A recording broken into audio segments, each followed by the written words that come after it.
Suspend ചെയ്തിട്ടൊന്നും കാര്യമില്ല. അവർക്ക് പിന്നെയും തിരിച്ച് കേറാനുള്ളതുണ്ടല്ലോ. പക്ഷെ സസ്പെൻഡ് ചെയ്യണ്ട, അവന്റെ ജോലിന്ന് പിരിച്ചു വിടണം, അത്രേ ഞാൻ പറയുന്നുള്ളൂ. കാരണം നീ എന്റെ മോൾക്ക് സംഭവിച്ചത് ഇനി വേറെ ആർക്കും സംഭവിക്കില്ല എന്നൊന്നും നമുക്ക് പറയാൻ പറ്റില്ല. കാരണം ആ ഹോസ്പിറ്റലിൽ അവര് അങ്ങനെ പറഞ്ഞത് ഇതൊക്കെ സാഹചര്യങ്ങൾ കൊണ്ട് സംഭവിക്കുന്ന കാര്യങ്ങളാണെന്ന് അവിടുത്തെ സൂപ്രണ്ട് സാർ പറഞ്ഞിട്ടുണ്ടായിരുന്നത് ഇന്നലെ. ഞങ്ങളോട് വരാനൊന്നും അവർ പറഞ്ഞിട്ടുണ്ടായിരുന്നില്ല.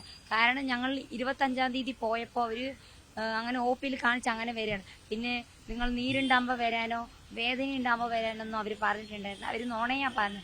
സത്യം പറയുന്ന കള്ള നുണയാണ് അവർ പറഞ്ഞുകൊണ്ടിരുന്നത്. ഇന്നലെ പറഞ്ഞിട്ടുണ്ടായിരുന്നു സൂപ്രണ്ട് സാറ്, അത് നുണയാണ്.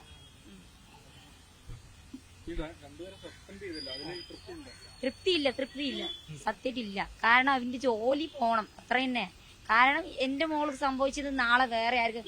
കാരണം ഇന്ന് ഞാൻ എന്റെ മോൾക്കൊരു എല്ല് പൊട്ടി പറഞ്ഞിട്ട് കാണിച്ചത്, നാളെ വേറെ എന്തെങ്കിലും കാണിച്ചാൽ നാളെ ആരെങ്കിലും മരിച്ചു പോയാൽ അവർ പറയും ഞങ്ങൾ ഇങ്ങനെ സാഹചര്യങ്ങളും അങ്ങോട്ട് അങ്ങനെ ഉണ്ടാവുകയാണെന്ന് അവരങ്ങനെ പറഞ്ഞുണ്ടാക്കും. കാരണം അവന്റെ മേലെ തെറ്റുണ്ടായാലും അവര് തെറ്റ് ചെയ്തിട്ടില്ല എന്നേ പറയുള്ളൂ. പിരിച്ചുവിടണം. രണ്ടുപേര് മാത്രമാണ് പറഞ്ഞ. ഇപ്പൊ എന്റെ മോളിൽ ആരൊക്കെയാണ് നോക്കിയത് അവരൊക്കെയാണ് ഞാൻ പറയുന്നുള്ളൂ. 25-ാം തീയതി ഞങ്ങൾ കാണിച്ചിട്ടില്ല, പോയിട്ടില്ല എന്നാ അവര് പറഞ്ഞത്. പക്ഷെ ഞങ്ങളുടെ കയ്യിലുണ്ട് അതിനുള്ള തെളിവ്. ഞങ്ങളുടെ OP ടിക്കറ്റ് ഞങ്ങളുടെ കയ്യിലുണ്ട്. 25-ാം തീയതി പോയത് ഉണ്ട്, 24-ാം പോയതുണ്ട്, 30-ാം തീയതി പോയതിന്റെ ഉണ്ട്. പിന്നീട് വന്നില്ലെന്നാണ് ഇല്ല പറഞ്ഞത്. റിപ്പോർട്ടിൽ 25-ാം തീയതി വന്നിട്ടില്ല എന്നാ പറഞ്ഞത്. പക്ഷെ ഞങ്ങള് അന്ന് വന്നു 9:15-നാണ് ഞങ്ങൾ ഹോസ്പിറ്റലിൽ എത്തിയത്. പക്ഷെ ഞങ്ങൾ വൈകി വന്നു എന്ന് അവര് പറഞ്ഞത്. പക്ഷെ OP ടിക്കറ്റിൽ നമുക്ക് സമയം എല്ലാം ഉണ്ടാവുമല്ലോ. വീഴ്ചന്ന് പറയുന്നുണ്ട്. കാരണം ഞങ്ങൾ കറക്റ്റ് സമയത്തല്ലേ പോയത്. അവര് സമയം വൈകി വന്നു എന്നാണ് ഞങ്ങളോട് പറയുന്നത്. പക്ഷെ ഞങ്ങൾ കറക്റ്റ് സമയത്ത് 25-ാം തീയതി 9:15 ആകുമ്പോഴേക്കും ഞങ്ങൾ അവിടെ എത്തി. കാരണം നമ്മള് മാത്രമല്ല അവിടെ ഇരിക്കുന്നത്, കുറെ പേരുണ്ട്. എല്ലിന്റെ കാര്യത്തിന് വേണ്ടി കുറെ പേര് വന്നിട്ട് നമുക്ക് OP കിട്ടിയാൽ നമുക്ക് വേഗം പോയി കാണിക്കാൻ പറ്റില്ല. നമ്മുടെ നമ്പർ വിളിക്കുമ്പോഴേ നമുക്ക് പോകാൻ പറ്റുള്ളൂ. വൈകി പറഞ്ഞു അവർ പറഞ്ഞിട്ടുണ്ടായിരുന്നതിന്റെ പറഞ്ഞതാണ് പറഞ്ഞത്.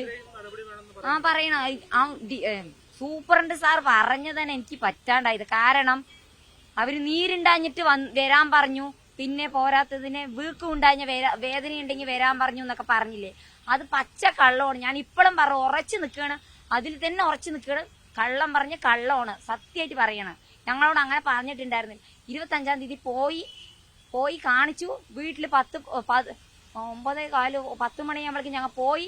11-12 മണിയാകുമ്പോഴേക്കും ഞങ്ങൾ വീടെത്തി. ഞങ്ങളൊരു എന്റെ മോളുടെ നോക്കി എന്തെങ്കിലും ഇൻഫെക്ഷൻ ഉണ്ടോ, എന്തെങ്കിലും മുറിവിലും മരുന്ന് വെക്കണോ, അവരതൊന്നും അഴിച്ചു നോക്കിയിട്ടുണ്ടായിരുന്നില്ല. പോയി മരുന്ന് തന്നു പോയി വീട്ടിലേക്ക് വന്നു. 5 ദിവസം കഴിഞ്ഞ് വരാൻ പറഞ്ഞു. 5 ദിവസത്തിന്റെ 30-ാം തീയതിയാണ് ഈ സംഭവം ഉണ്ടായത്. ഈ സംഭവം കാണുന്നത് ഞങ്ങൾ രാവിലെയായിരുന്നു കാണുന്നത്. കണ്ടിട്ടില്ല. നീര് കയ്യില് പൊള്ളല് കണ്ടപ്പോഴാണ് ഞങ്ങൾ വേഗം ഹോസ്പിറ്റലിൽ പോയി നോക്കുമ്പോഴാണ് കണ്ടത്. കാരണം ഇതുവരെ ഇവിടം വരെ ഇട്ടത് കൊണ്ട് നമുക്ക് കാണാൻ പറ്റില്ലായിരുന്നു. അതിന്റെ സ്മെല്ല് പോലും ഉണ്ടായിരുന്നില്ല. ഞങ്ങൾ അഴിച്ചു നോക്കിയിട്ടാണ് സ്മെല്ലേ കണ്ടത്. ഞങ്ങള് മന്ത്രി എന്നെ വിളിക്കുകയും ചെയ്തായിരുന്നു. അന്ന് വിളിച്ചല്ലാതെ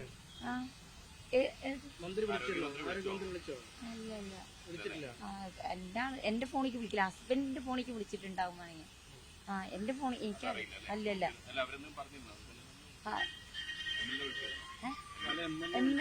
MLA ഒക്കെ വിളിച്ചു വന്നു. രണ്ടുപേരെ സസ്പെൻഡ് ചെയ്തു, മറ്റുള്ള ആൾക്കാരെ തിരിച്ചുവിടണമെന്ന് പറയുന്നു. കാര്യം ആവശ്യപ്പെട്ടിട്ട് ആരോഗ്യത്തിന് കത്ത് കൊടുക്കും, അങ്ങനെ എന്തെങ്കിലും ഇനി ചെയ്യണം. നമുക്ക് ഇനി ഇത് കിട്ടണ്ടേ നമുക്ക്. കാരണം എന്റെ മോളുടെ കൈ പോയത് എന്തായാലും തിരിച്ചു കിട്ടാൻ പോണില്ല. പോയത് തന്നെയാണ്.